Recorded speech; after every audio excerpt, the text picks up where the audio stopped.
அண்ணன் போஸ்டுக்கு அகிலமும் waiting. Comment செக்ஷன்ல fans எல்லாம் ஃபைட்டிங். ஏய் பட்டோ லுங்கி எடுத்து குறீ. என்னடா கேட்ட? ரெக்கமெண்ட் உங்களுக்கு கட்டின புருஷன் நீங்க தான் தீபாவளிக்கு பொண்டாட்டிக்கு சீலை ஜாக்கெட் எடுத்து கொடுக்கணும். அதை விட்டு லுங்கி எடுத்தான்னு என்ன கேக்குறீங்க? ஆடுறா சக்க அரசக்க அரசக்க அரசக்க அரசக்க. ஏண்டி எருமாடு டவுசர் கழட்டி லுங்கி மாத்தற முடியே? ஆமா இது பெரிய லாய் டயர் ஜாக்கி போட்டு ஒரு கழட்டுவாரு. அப்படியே கழட்டி தூக்கி எறிங்க. ஏண்டி உனக்கு வர வர வாய் ரொம்ப நீளமாயிருச்சுடி. ஆமா வாய் ரொம்ப நீளமாயிருச்சு. ஸ்கேல் போட்டு அளந்துட்டு போங்க. பேசாம போறியா? வாய்க்குள்ள கத்தி அப்படி சுத்தவா? பொம்பளை பாரு பொம்பளை எரும கோட்டா நாட்டது. எங்க இந்த வேட்டி?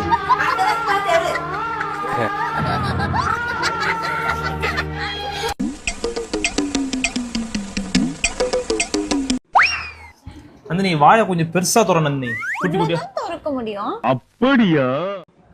என் குடும்பத்தை பத்தி பேசணும்னா மட்டும் வாய் பெருசா திறக்கறல்ல. இவனுக்கு முகரக்கட்டையெல்லாம் பார்த்தாக்க அவ்வளவு நல்லவனுங்க மாதிரி தெரியலையடா. சார் நீங்க மைண்ட் வாய்ஸ் நினைச்சு சத்தமா பேசிட்டு இருக்கீங்க.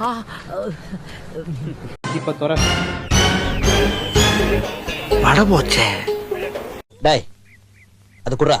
என்ன அது? இங்க வரும் பாரு. இது எதுக்கு? நம்பர் சொல்ற மாப்ள. ஐயோ காலு!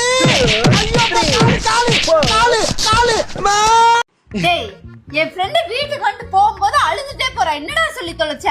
ஏய் எல்லாரும் சொல்றதாண்டி சொன்னேன். என்ன சொன்ன? ஏய் யாராச்சும் நம்ம வீட்டுக்கு வரும்போது டீ சாப்பிட்டு இருந்தா என்னடி சொல்லுவோம்? டீ சாப்பிடுறீங்களான்னு கேட்போம். அதே மாதிரி நம்ம வந்து வரும்போது சாப்பிட்டு இருந்தா என்ன சொல்லுவோம்? சாப்பிடுறீங்களான்னு கேட்போம். அதே மாதிரி தாண்டி அவ வரும்போது நான் படுத்திருந்தேன் வந்து படுக்கிறியான்னு கேட்டேன்டி. இதெல்லாம் தப்பாடி. ஆடுறா சக்க அரசக்க அரசக்க அரசக்க அரசக்க.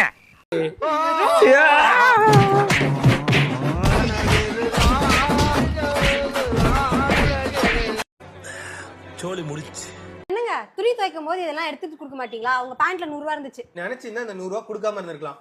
ஆனாலும் என்கிட்ட நேர்மையா கொண்டு வந்து கொடுத்த பத்தியா, அதுக்காக எக்ஸ்ட்ரா 100 ரூபா வச்சுக்கோ. தேங்க்ஸ்ங்க. இன்னைக்கு ஒரு காசு எடுக்காமலே துணியை வாஷ் பண்ண போட்டாரு. என்னங்க இன்னைக்கு துவைக்க போடும் போது நீங்க காசு வச்சிருந்தீங்க பாக்கெட்ல.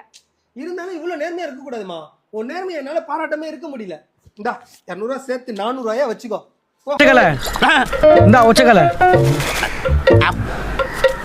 அமேசான்ல 4000 ரூபாய்க்கு ஆர்டர் பண்ணிருக்கோம். 2000 ரூபா தான் இருக்கு. இன்னைக்கு வர டெலிவரி கொண்டு வந்துருவாங்க. பேலன்ஸ் 2000 ரூபாய்க்கு என்ன பண்ண போறேன்? நம்ம வீட்ல தான் ஒரு கேனப்பைய இருக்கானே. டேய் கேனையா, ஐ அம் கம்மிங்.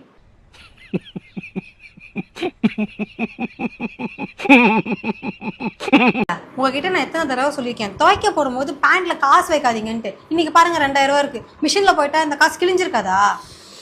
நானும் இந்த பேண்ட்ல வச்சிட்டேனா எனக்கே தெரியலப்பா. நான் 2000 ரூபா கால்ல இருந்து தேடிட்டு இருக்காரு. ஒரு டென்ஷன் இருந்துச்சு. கூட இங்கதான் இருக்கா?